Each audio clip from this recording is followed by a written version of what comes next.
Hey everyone, welcome back to Notorious Autosports. We are back in the shop. We're getting back into a project that I started on quite some time ago.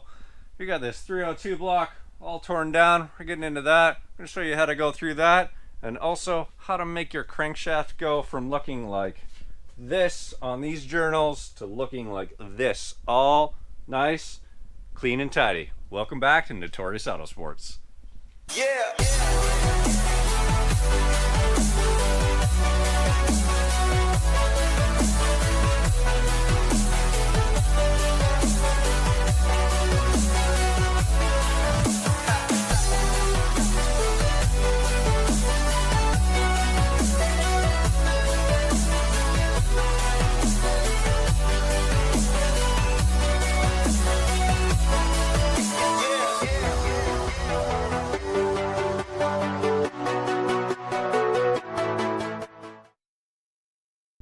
Alright guys, I know it's been quite some time. Started on this project. Well, I'm gonna actually have to go back through my footage and even see when that even was. It's been quite a while. There's been a lot going on in life. I was actually out of the country for a while back in the summer, and then as you saw, I had some projects going on for the infamous project, finishing up Dutch number 5. That was an amazing mad thrash. Got to Foxtoberfest. Had a lot of really good adventures along there. And then I've been working on my house, doing a whole lot of projects in there. And that's really taken me away from working in the shop. We still got Project Zero lingering in the background. Unfortunately, I haven't touched that lately, but I want to get back on that since I've gotten through a whole bunch of my renovations that's been going on in my house. I have been working towards some big changes here. That's still in the works, so I will leave that untouched for now. Some of you who are closer may know what some of that is, but we'll just leave that for now. I will fill the rest of you in as things come to fruition there. But we've got this 302 block, which in the last episode I tore down. Now it is December. We're coming up on Christmas. It's cold outside. Actually, today is one of the warmest days we've had. It's mid-30s. But it is winter. So I actually even stepped up today. I wanted to work on this block. So I put a block heater on it. So this wasn't freezing cold. We're going to go through and hone this. So I wanted the metal to be a little warmer. I had some WD-40 that I sprayed on this to preserve it. I went through last week with a wire wheel, twisted wire brushes on a die grinder, and cleaned all this up, got rid of the rust as best I could, prepping it for paint. I want to go through and do all the internal engine cleanup. I'm going to go through, hone these cylinders today, and then I will go through and clean up the lifter bores. This is going to stick, of course. There we are. I'm going to go through, clean up these lifter bores here. Just got some different types of wire brushes that I can go through there on a drill. Got some brass ones that are nice and soft, and also some fiber ones. So we'll go through there, just get rid of any debris or any minor rust that might have built up. The lifters, there was a couple that were actually stuck in there, but it doesn't look like they've left a whole lot of rust ridges in there, so we're lucky that way. Other than that, the block's pretty clean. And then I want to get on to cleaning up this crankshaft. So I already sent it through my parts washer. Unfortunately, I don't have a hot tank here. But I did send it through my little kind of 5-gallon parts washer, Harbor Freight type special.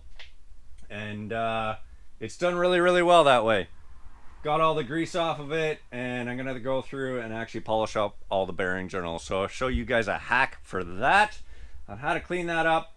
We're not going to really be taking any material off there, but just cleaning up any minor imperfections, get rid of a little bit of the staining that's on the surface, and get it ready to go back in with the new bearings there. So let's get this underway. I'm going to get myself set up here, and we might start off actually with the crankshaft, because we might get a little bit of debris that's going to come off there, land in these bores, and I don't want to have to clean that more times than I'm going to have to already. So we'll do that, then we'll do our honing afterwards, because we're going to have to clean that before we hone it anyways. So we'll clean it after we do the crank, and then clean it obviously after we hone. Alright, so we're going to get this crankshaft polished up. We're going to do the rod journals in the block. The main journals I will have to do on the bench, but I'll show you how I will go about it here. I apologize for road noise. If you're new to the channel, or if it's been a while, unfortunately, my shop is really close to the road, and there's a lot of traffic going by right now. So there will be some background noise there, and unfortunately, I won't be able to eliminate all of it, but we will do what we can here. The important thing is showing you how to get this done. What I have done to start is actually put 3 bearings in the block for the mains. Don't need all 5 just because we're trying to support the crank and give it a little bit to rotate on and keep it from getting marked up on the mains. What I've done is just taken a bit of 1030, wiped those bearings just so we have some nice lubrication for rotation, which will help us during our polishing process. I'm going to take a little bit of that 1030 as well and wipe it on these surfaces that we will be polishing. And then we are going to take these strips of 600 wet and dry sandpaper.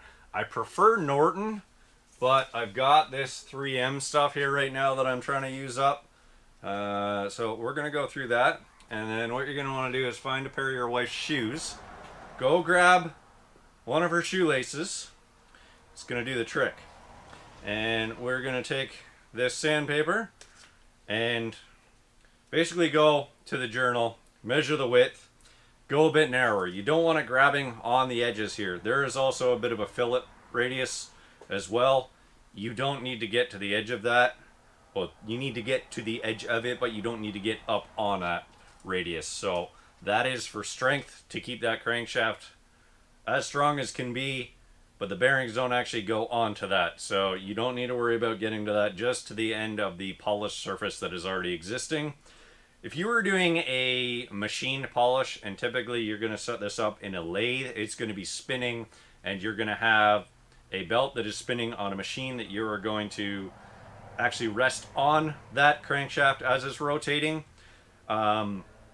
What you can do is actually go in here before you do that, and you're going to go into these oil gallery holes and actually polish these edges and radius them a little more, which is going to help actually get oil through them a little easier. Doing this is not quite as aggressive, and you can do it at your own risk if you would like. Take a Dremel, take a little air die grinder, get yourself a stone that is more of a ball shape, and go through and do these. These look like they've actually got a decent little radius on them. Some, after crankshafts have been ground, are very, very sharp. You don't want that. So as long as there's a bit of a radius there, it's going to definitely promote oiling. These, I went through and checked them all over. They're not too bad. I did hand polish one little spot there to just get a bit of a sharp nick out of a corner. So we're going to take this sandpaper and wrap it around this journal. If you wrap it too tight, it makes it really, really challenging. So just a little bit of movement there. Take your shoelace, and we're going to go around a couple times here. And then what we're going to do is start up at the top here with the journal pointed up top, and we are just going to go back and forth in a nice light fashion here. Back and forth a handful of times, and as you notice with the multiple wraps of the shoelace, it's actually going to be traveling, the sandpaper is going to travel back and forth, which is going to get you to the edges of that bearing surface. So we're going to go back and forth a handful of times here, and then I'm going to actually rotate the crankshaft to a different position. With having the, well, apparently my oil is allowing it to rotate really well, so I'm going to have to be a little more gentle on my polishing technique here to keep it in a different spot. With the sandpaper being rotated all the way around, you're not going to get where you're polishing just in one spot, as opposed to just taking the paper and dragging it back and forth. You're just going to be focusing exactly where the paper is touching. With the paper being wrapped all the way around, you're doing more of a gentle polish in a more uniform fashion. Apparently this one's going to fight me a bit today, and not want to stay in a particular spot.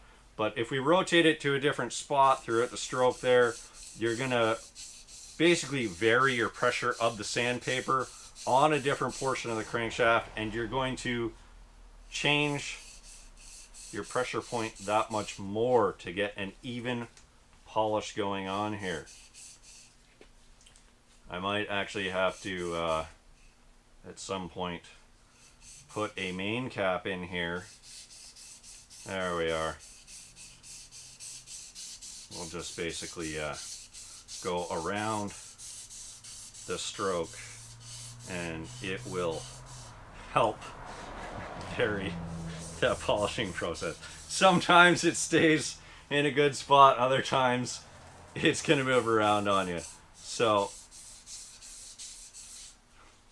we'll take this one off, wipe it down, and see what we've got here. Get my nice, this is the lint-free version of shop towels here. Not really too worried about it until we actually do final assembly. So this one cleaned up pretty good. I'm gonna need to go over it again.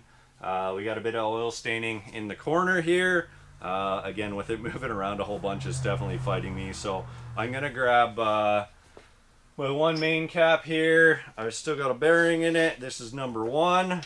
And we'll just roll it down. I'll tighten it down a little bit just to give a bit of pressure so that I can actually vary where I have my crank through here. We'll go through and do these other couple journals, get them cleaned up, and then take it back off, go to the bench, and we'll do the mains here.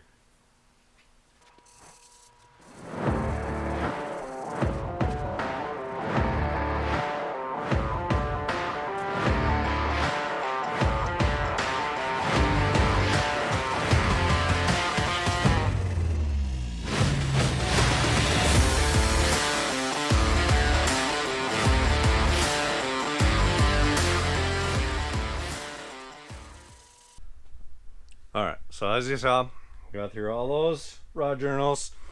Putting that one main cap on really didn't make a difference. All the rest of them are in the parts washer over there, covered in solvent. Didn't really want to go to the point of pulling them out. I'd have to go dig through the pile of bearings there, find a bearing to pop in each of them, and then snug them down. Wasn't worth it. Again, the whole purpose of doing the paper all the way around is getting some good even pressure there, so not too worried about it. It's just sometimes a little easier if you can get it in that different position there. Got a little bit at the bottom of each one there, but trying to get it kind of on the 45s of each stroke, not so much. But as you can see, we are nice and clean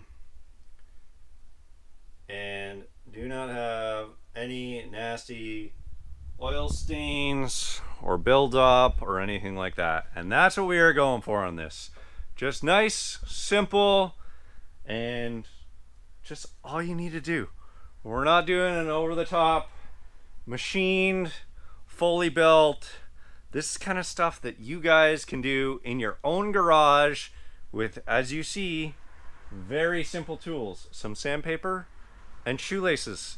And by the way, don't forget, grab the shoelace from your pair of shoes that your wife wore last week, because those are the ones that she's never going to wear again, because, you know, it's the same as the dress. They buy it once, they wear it once, they never wear it again. So the shoes from last week they're non-existent anymore in the inventory. So I'm gonna pull this out, I'm gonna set it up on the bench, go through, do the same thing. I've got myself somewhere here some narrower strips. Gonna go over, do the same thing. I have found basically I get 2.5 journals out of a piece of paper, sometimes a little bit more, because when you wrap it around, you're gonna get most of your contact surface on there. So then you can start wrapping around with that side, using that first, so you can get a little more use out of it. And then by the time you get to kind of your third one, it's kind of does all right, but you'll be able to tell just how it's cleaning, even by feel, just the drag, the sound. You can use WD-40, 530, 1030, whatever you've got going on. I had 1030. I got lots of it, so I might as well use that. WD-40 might create a little less drag because it is a thinner oil, but you also are going to be having a little more chance of kind of taking a little more material away, so you're going to have to be more careful with that. Again, sorry for the noise in the background. The road's like not very far away, but it's what I got. So again, we're not trying to take material off of here because we're using standard bearings. We're just using new bearings, but we want to clean this up. We don't want to have any imperfections. We don't want to have any oil build up or anything that's going to cause anything to go incorrect. But yeah, everything measured up in spec on this. Measured it all up on the disassembly on the last video. So I'm going to pop this off, set it up on the bench, go through and polish all these vanes. Once I'm done, I will catch up with you guys and we will go through and hone out the block and get this thing ready to actually clean up, put some stuff back in it. Kind of seems like a foreign feeling because it's been apart for so long now. All right, crankshaft all polished, looking good.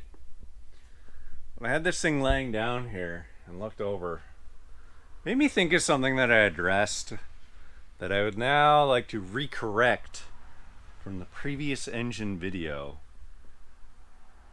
that I had since been educated on. And that was leaving a crankshaft laying on its side and it bending or being bent while laying on its side. Well, there is some truth to that. I have since been in an old school engine shop and talked to old school engine builders, and a crankshaft can kind of bend being dropped on a floor, or kind of, well, not necessarily drop from a good height, but if you have this thing kind of, didn't want to drop it there intentionally, kind of lay it on its side or upright here and you drop it down, it's gonna flex, it's gonna bend, but it's not gonna stay bent. It's gonna flex and come back to its original position. The biggest thing that they're stored upright is for collection or lack thereof of dust, because when you get dust on the bearing surfaces on the journals there, then they rust. So if they're stored upright like that, they don't get the dust settling on them, they don't rust. Because if you've got a polished crank or a machine crank and you put it on the rack, you don't want to be going over it and redoing work that you've already spent time on when somebody comes in to buy it off the shelf. So just something I learned. There is mats, rubber mats in front of crankshaft grinders, and the gentleman who did the crankshaft grinding, he asked me one day, he's like, you know what those rubber mats are for? He's like, you might think they're for the crankshafts. He's like, and well, it does help when I just kind of drop them from a foot high or topple them over. It helps them not get physically damaged. He's like, no, those are for my feet. He's like, they don't really matter for the crankshafts. I thought that was pretty funny. On a crankshaft grinder, which is a giant, essentially a giant lathe that has a grinding wheel that comes into it. That grinding wheel, the pressure that wheel applies, if you have it come into this journal here and it pushes from this side, it will actually apply pressure and that crankshaft will bend under that pressure. So what they have is called a steady rest, which would actually be a support that would come in from the backside and basically come in, make contact with it, so that when that grinding wheel comes in from the opposite side, this doesn't move from this side or bend, so that you get a proper concentric grind on the crankshaft. Just something I learned, something I'd share with you guys, or thought I'd share with you guys to kind of address something that I was maybe a little uneducated myself on earlier. That was always something I was told in the past, ever since I was early teens, was they will bend if they're stored on their sides. So that was just kind of the methodology that I knew, but that is incorrect. I have since been relearned. So there you guys go. You might also notice there's stuff missing off the bench that was there in the last video, and that is all the rotating assembly, the, well, minus one. I've got all these pistons and rods all torn down. the rods are still connected to the pistons, but I've got the rings torn off. We got all this nastiness torn off the top, carbon cleaned up. I will show you guys how to go through and actually do that. Pull the rings off, clean the ring gaps, and go through and clean these all up to get them ready for reassembly. We will do that a little later. They're all gone through the parts washer and they're scrubbed down, drying. They're all good. But what I want to do is go through and I'm going to do some honing here. Just get these cleaned up. They were all within spec, so they can be honed. They may not turn out 100% perfect. That is okay. There's not much of a ring ridge on these, but I'm also not going to hone them too aggressively to try and take all of that ring ridge off, because the stones are that tall. And if I'm trying to get rid of the top little bit of the ring ridge, inevitably I'm going to eat into the lower part of the cylinder, and that's going to take more meat out of there, which could then actually cause a bit of unevenness in the taper. So we're going to be pretty gentle on them. Just deglaze them, clean them up. A lot of people like to use the dingle ball hones. I do not have one of those. I have a 3-stone hone, so that is what we're going to use today. And then I'm actually going to go over and clean up this deck surface. Again, not taking material off. There's a lot of controversy on the method of the machining stone, or what do they call these? Bench stones. But a lot of people use them. Machine shops even use them just to kind of clean up all the junk on the top here. Give this a nice clean surface.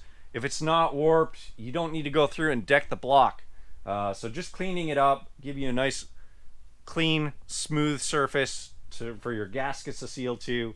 You can do the same thing on the cylinder heads. If they're not warped, again, put a straight edge on them, use your feeler gauges.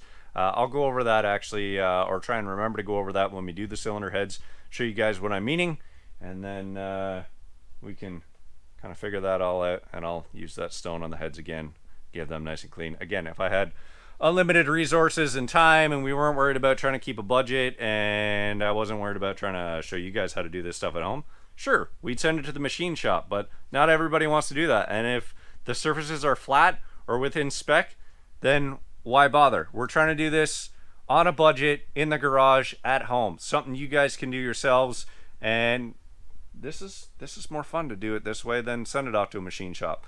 Yes, it's great if you had access to a machine shop, you could have fun using the machines, but this is the kind of low buck, do-it-yourselfer kind of job. Get yourself a gasket kit, couple add-ons. You can go as crazy as you want, or keep it nice and mild. So we're gonna get set up here, go through, hone these cylinders, and then I'll show you how to clean up this deck surface. All right, step one, WD-40. I soak these cylinders down, so give them a good coating. Now they got lots of coating. Drill, 3-stone hone. And this is now unlocked. So I'm going to coat these stones a little bit as well, just to give them a little bit of pre-lube. And basically what we're going to do is you squeeze your hone, insert, and we're going to go at a nice decent speed, but not too fast. I'm actually going to drop it down to number 1 and see if this will give me enough speed on this drill. And we're just going to keep a nice constant motion in and out. Try not to dig too deep, because if you do, then you get down into your main caps and it catches the stones and gouges them. Again, don't come up too far, otherwise it springs out. So we just want to maintain a nice constant motion here.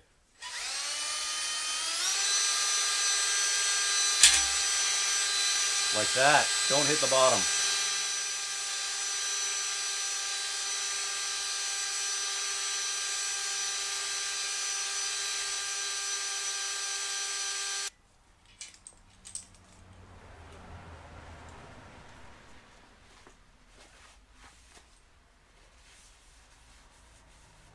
Alright, not bad. A little more in there. Some of these cylinders or pistons were sitting at different heights, so we got a little bit of just a little bit of nastiness that's been sitting there from having no cylinder heads and up into the environment. So just might need a little more than some of the other ones, but overall not too bad.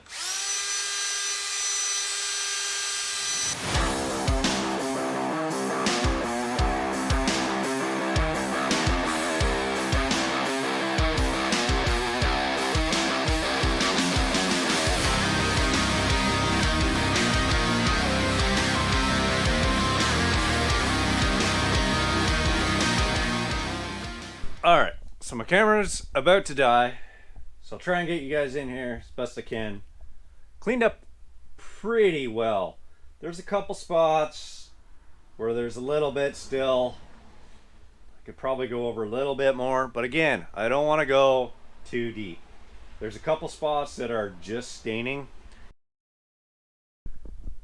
Alright, so as I was saying, right as my camera died, there is a tiny amount of staining in certain spots just from potential rust pits that might have got in there from when the pistons were down and moisture got in there. Should you worry about it? Well, that depends. If you're doing this for the same as I am, just as a stock rebuild, no. In my opinion, don't worry about it. Look at those spots right there. There's like 4 dots there, 3 dots. Unless you are planning on putting 40 pounds of boost into this thing and making 800 horsepower, in which case this is the wrong block and you are going about it the completely wrong way, you're not going to be doing a garage build for something like that. You're going to be sending it to a machine shop, you're going to be getting a dart block, you're going to be doing a full build. Don't worry about it. You're going to do a 302 with heads, cam, and intake or something, or a full stock rebuild, put it together. It's never going to cause a problem. You will be just fine. There are certain things that you worry about. That, not one of them. So just to put your mind at ease, if you are into this and you've got yourself a junkyard motor and you pull it down and you're doing the same kind of thing as this, don't fret. Keep on going. Keep on cleaning. Hone it up. Carry on with things. You'll be all right. Let's get into cleaning the deck surface on this with that bench stone. Alright, so as mentioned before, this is not going to remedy anything if you have an overheated block with a twisted deck surface, but for something that's nice and flat, you're just trying to clean up the deck surface. Give a nice sealing material for your head gasket. This is a great approach. Again, there's lots of mixed opinions on it. Lots of people love it, lots of people hate it. I don't really care if you hate it or not. This is the way I'm going about it. So, yeah, everybody's opinions are great. We're going to wipe it down. WD-40. This stone is a Norton combination bench stone.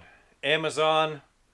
This is a 1 inch by 2 inch by 8 inch, and it actually has 2 different surfaces. We got a coarse and a fine.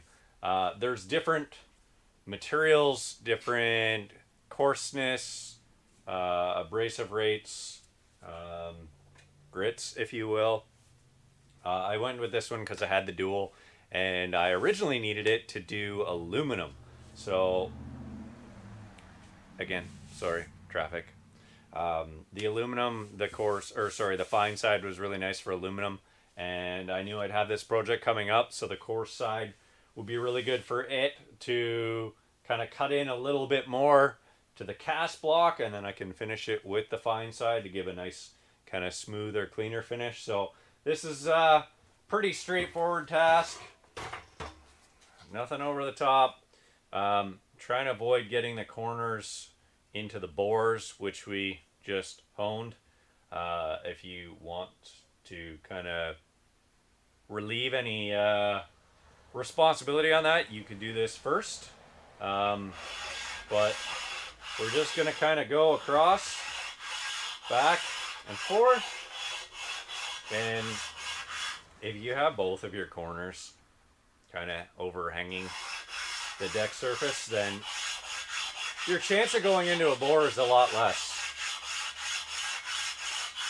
And we're just going to kind of go back and forth here, work our way around,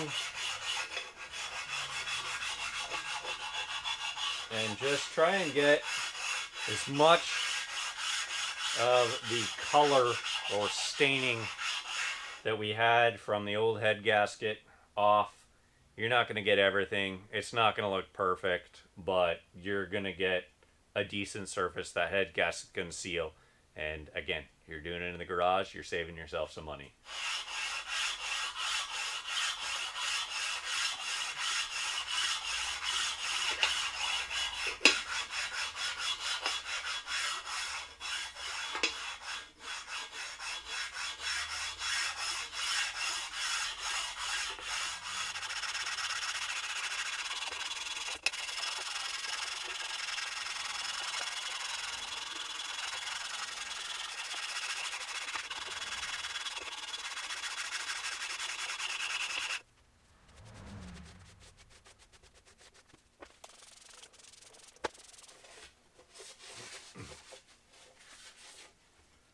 Alright guys, there you have it. Deck surface cleaned up. Took away a lot of that darkness from the head gasket that was there for so many years. I'd say it looks pretty good for a pretty economic method.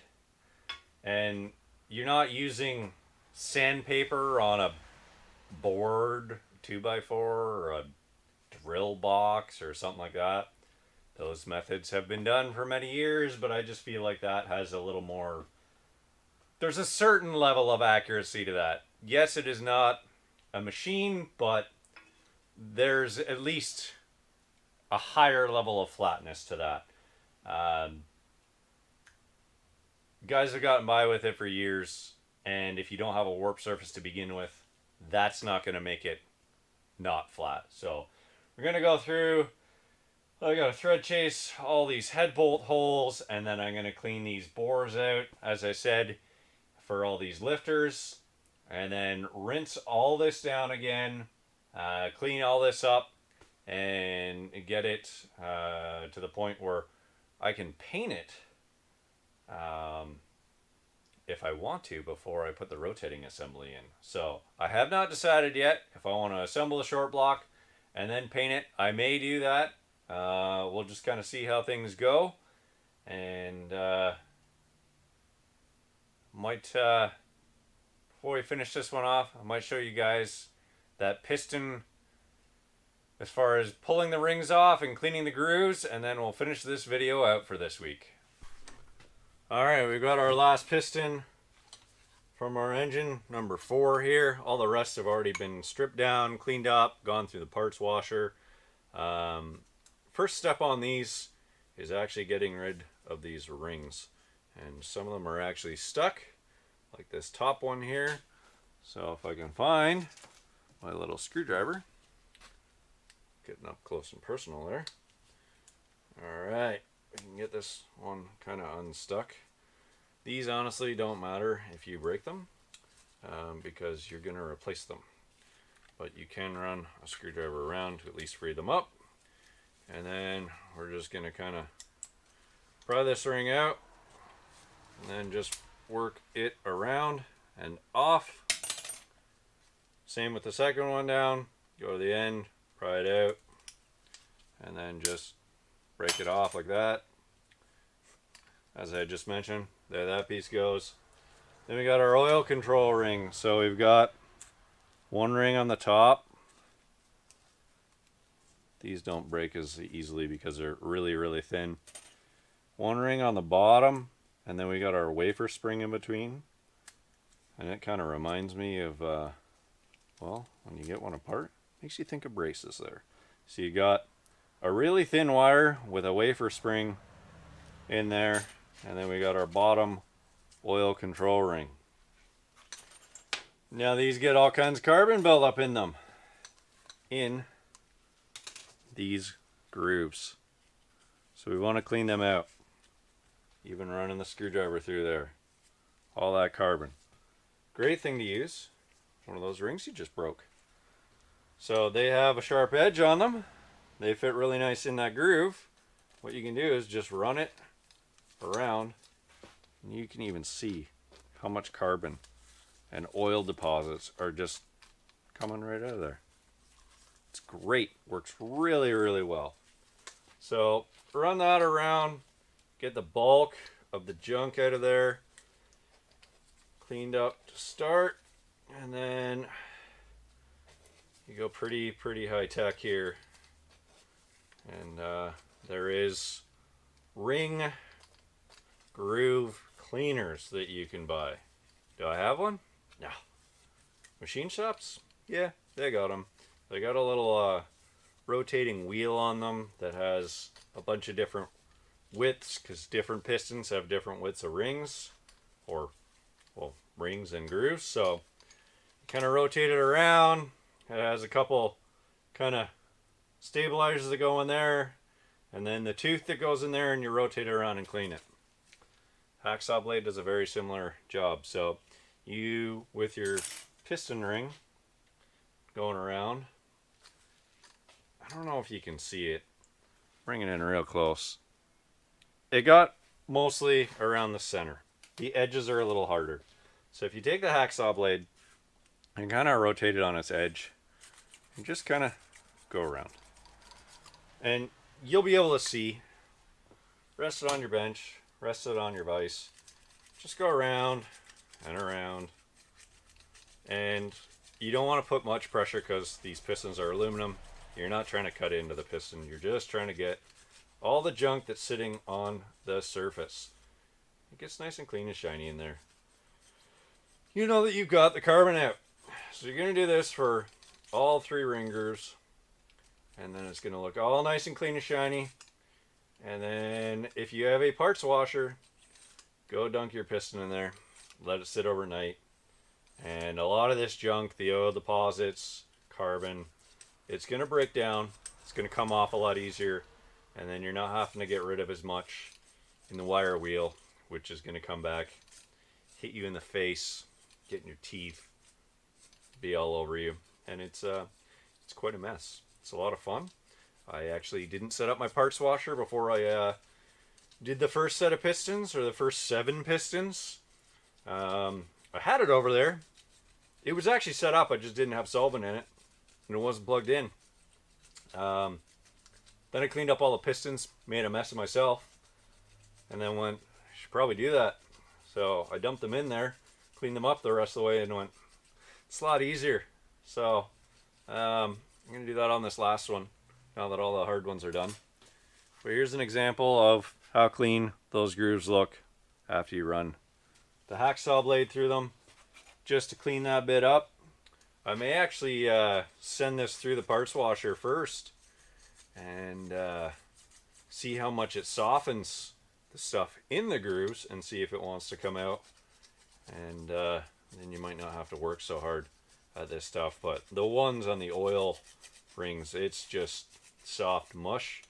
On the top rings, your compression rings, there is definitely a lot harder deposits in there. So it does take a bit more working, but it's not hard. Just got to pay attention, take your time, work away at it. Find yourself an old hacksaw blade. This one's like ancient. I've used it on so much. It's half dull. It's kind of what you want, because then you're not actually wearing much weight other than the carbon. So I'm going to finish this up, but you guys don't need to see that. So thank you very much for watching. Thanks for tuning in again if you're new. Thanks for checking out the channel. Maybe consider subscribing and try and get some more content up for you guys. I know it's been, as I said earlier, it's been a long time. Had a lot going on. Just life takes over, and unfortunately I had to put the channel on pause for a little bit here, but I definitely want to get back to it. And as I said earlier as well, there's some exciting things that are on the forefront. Hopefully that all comes through and we can have some big things happening. Thank you very much for watching. I hope you guys have a very safe and Merry Christmas, and go out to the garage and build. Have some fun on things like these. Old Fox bodies are a blast. Build yourself a motor. Take your time. There's lots of information. Go ahead and get yourselves a manual. It's got all your torque specs, all the step-by-steps. Watch videos like this. The infamous project, I did a video with him a number of years ago building a motor. There's a lot of content out there with a lot of really good channels, and there's a lot more to come. Thank you guys for watching.